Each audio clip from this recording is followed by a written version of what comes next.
This is episode 3 of the miniseries on my channel called Top 10, and let's end it off with a banger. After the first two videos being top 10 underrated and overrated players respectively, this video is a bit different, although it still falls in the same category of top 10s. And this is top 10 players who need to prove themselves in the upcoming 2022 NBA season. Basically, it's the players who have the most pressure on them to perform well, and if they don't play too well next season, then their career or legacy could be put on the line. There's going to be some obvious players and some controversial ones as well according to your opinions. So once you watch the video, comment down below if you agreed or disagreed with my list. It's fun and I'll get to see how you guys think as well. So that's enough of an intro, now let's get into the video. Starting off with number 10, we have Pascal Siakam. He had a great year in 2019 with Kawhi on the team and won Most Improved Player of the Year, along with winning the championship by putting up 17 points and 7 rebounds per game. The very next season, which was the bubble season, Pascal improved further and made the All-Star team and All-NBA team while putting up averages of 23 points and 7 rebounds on good efficiency. And then heading into last season, people had a lot of expectations on him based off the previous year, and Siakam, in simple words, disappointed. He started off the season very poorly, having career lows all across the chart. That could be because the Raptors really weren't at home since they had to play in Tampa Bay, but just the home court disadvantage wouldn't make Pascal that bad. But anyways, whatever it was, Siakam soon found his stroke. Not as good as before, but still he was playing back to subpar all-star level, but never really improved at all last season. This is why he had a really disappointing year for Toronto fans, and he needs to improve his game, whatever it takes.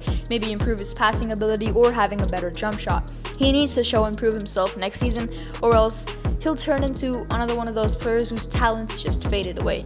And I'll tell you right now, Ben Simmons will be in this video, and I don't want to see Siakam in a Simmons type situation. Number 9 is James Wiseman.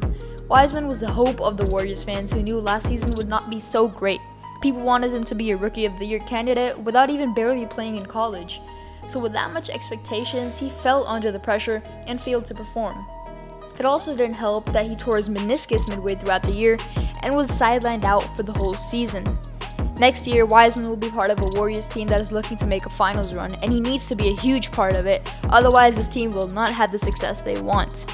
This is a lot of pressure on a second-year player, but if anybody can take that leap, it's gotta be Wiseman because he's surrounded by great coaching and veteran-savvy players like Andre Iguodala, Draymond Green, Klay Thompson, and Stephen Curry. Number 8 on the list is Lauri Markkanen.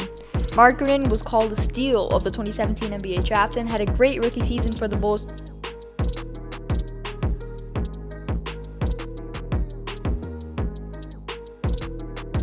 followed by a better season that saw him average about 18 points per game along with grabbing 9 rebounds. Ever since then, his numbers and in-game performances have degraded and he hasn't been the same. Not being a part of a very bad Cleveland Cavaliers team, he has a lot of pressure on him because he's arguably the best player on that team. I personally want to see him play well because I like his play style, and hopefully the last 2 seasons were the bad days of his career and he improves from now on. At number 7, we have Russell Westbrook. Being a teammate of LeBron, there's already a lot of pressure on you to perform. Look at what happened with Kyle Kuzma, let alone being a superstar teammate of LeBron, and Russell Westbrook is just that. Westbrook is one of the hardest players to adjust to once he joins your team. Look at the Rockets, they literally had to put a 6'4" PJ Tucker at center just so Westbrook could feel comfortable. But now back to the Lakers. They have title hopes on them because of their new trio of Westbrook, LeBron, and AD. LeBron and AD have won a championship together before, so Westbrook has the most pressure on him to perform, and most importantly, to be a great shooter, at least better than his previous years. In the offseason, we've got some videos of Westbrook shooting lights out, and hopefully that carries on to the NBA season for the sake of his own legacy. Number 6 is Victor Oladipo. I honestly feel sorry for him. He's gone through a lot of injuries and over the past 2 years hasn't been very healthy. Oladipo played on 3 teams in 1 year. If you look closely, this is a sign of a player who's about to go out of the league, similar to how Isaiah Thomas did after his injury with the Celtics. He ended up in Cleveland, LA, Washington, Denver, and New Orleans basically in the span of 2 years. So with the Miami Heat, who added in Kyle Lowry this offseason looking to win now, Oladipo needs to produce big time just to stay in the league because I don't think any team is willing to take an injury-prone player like him. Oladipo needs some push or motivation, you can say, around him to get the fire inside him up again and return back to All-NBA form like he was with the Pacers, and Jimmy Butler is a perfect guy to do so with his hard work mentality. Number 5 is Michael Porter Jr. Porter was projected to be one of the higher picks in the draft, but a back injury made him fall all the way down to 14 by the Denver Nuggets. He's pretty much been doubted his whole career, but has proved the doubters wrong. In the 2020 NBA playoffs, basically his first season in the NBA, Porter had 16 15-plus point games, 4 25-plus point games, and 2 30-plus point games for a Nuggets team that had made the conference finals. After being eliminated by the Lakers, where Porter and Murray showed a lot of potential, the Nuggets team were looking to make the NBA Finals, hoping Porter and Murray develop further.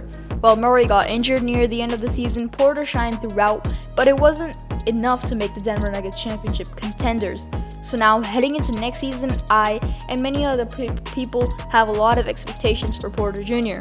to take the next step towards being a superstar along with Jokic as his front court partner. If he succeeds, then it's a win-win. But if he doesn't, then it's going to be a huge problem, especially that he's shown us that he can have big nights offensively. He just needs to be consistent with it. Number 4 is Dennis Schroeder. Schroeder has been a solid role player for the Thunder after leaving the Hawks, and ever since he joined the Lakers, he hasn't been the same. Hasn't enjoyed his playing time, and that's why he wanted out. The Lakers actually gave him the option to sign a $84 million deal, but he rejected it, saying that he wanted a contract worth up to $100 million. What he got was a $5.9 million contract with the Boston Celtics. So next season, it's vital for him to ball out with his young squad and show the doubters that he was worth giving that $100 million contract that he wanted, or else it's over for him. At number 3, we have Kristaps Porzingis. After being given the nickname of Unicorn and Porzingod, Kristaps has really disappointed. With the Mavericks, he seems jealous with Luka because he said that Luka gets all the credit for the Mavs' success, and I'll tell you right now, Luka deserves it. If Porzingis wants some recognition, he definitely needs to change his attitude and bring his game up because he doesn't help the team too much. And to put the icing on the cake, he's almost always injured. Number 2 is Kyle Kuzma. Kuzma reportedly could not adjust with the Lakers and was unhappy with his role on the team because of LeBron taking over the limelight.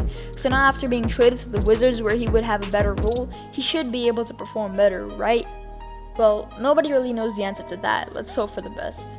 But a slight 1% chance if Kuzma does not perform better after saying all that stuff he said, that he doesn't have a good role, he's not getting minutes, LeBron is taking his limelight away. If he plays bad after saying all of this, his reputation is going to go soaring down, and I don't think any team with a stable mind would want him on their team. So next season, he better have the best year of his career if he wants to stay in the league for a long time. And at number 1, we have the one and only Ben Simmons. Simmons has done basically the same things as Kuzma, but at a higher level. He's not showing up to training camp for the Sixers, calling it a problem for the 76ers, not his problem, although in these playoffs he performed absolutely terrible and refuses to talk to anyone from the 76ers organization until they trade him. And the thing is, for any team to want him on their team, he needs to play. And if he doesn't even play, he won't be on the team, let alone play good. But here we suppose he does show up to camp sooner than later and plays with the 76ers or any team that they trade him to. He needs to ball out just for him to stay on that team. His attitude already makes some teams not want him, but we all know he is a skilled player after all, besides shooting, obviously, and can provide a good minutes for a team looking to win now. Every offseason, Simmons turns into Stephen Curry, but when the season starts, he's back to Shaq, and even worse than last year's playoffs. It got so bad that the Sixers fans had to teach him how to shoot a basketball. To know what that was about, that's what he said. Oh man. Now the honorable mention for this video. It's Paul George. For him, it's not like his legacy or career will die off if he doesn't play extraordinary next season. It's just that for him, his legacy can improve a lot if he plays well, because Kawhi's gonna be out for possibly the entirety of the whole regular season, and the Clippers are a play-in team at best, unless PG-13 happens. If George can play like how he did with the Thunder or the Pacers before his injury, the Clippers team can very well be a top 3 seed in the West, making Paul George win the MVP. So if he wants people to stop it with the way off pandemic PG-13% nicknames, he better grind a lot in the remaining offseason and become one of the best players in the NBA next season. So guys, that wraps it up for the video and this series as well. Hope you enjoyed the fun little series. I'll try to do some more of these and maybe add on to these top 10 videos later on, but that's it for today. Go ahead and like the video and subscribe, turn on post notifications, all that good stuff, and I'll see you guys in the next one. Peace.